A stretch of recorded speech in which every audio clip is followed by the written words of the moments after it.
when I play a G chord, chord theory, this G right here is going to be the bottom note. That is a G note.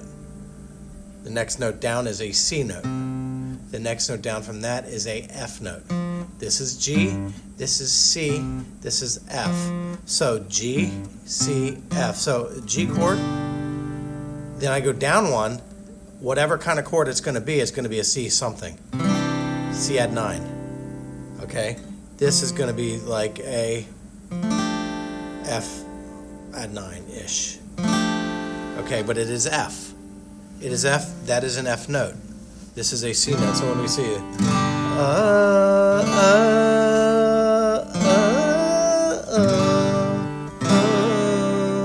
all right?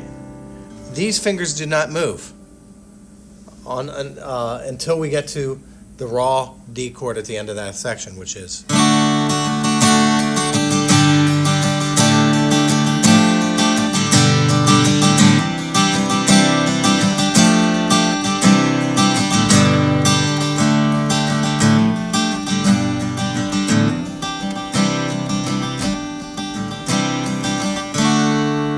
Okay, so that is your D chord. These two fingers were there the whole time until we got to the D chord. So the second ending is going to be a D with a C bass, with a B bass, with a bass.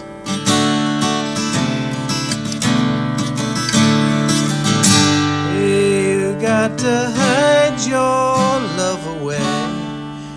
All right, there were sus chords. When something says sus4, this is a sus4. The fourth finger is down.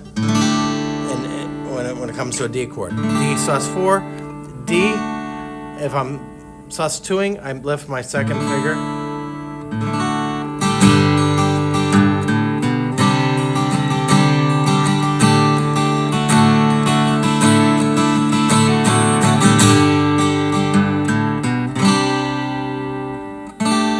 That is sus4. D. Lift my second finger. That's a sus2. It is very easy. All we're doing is changing the top note in all these chords. Or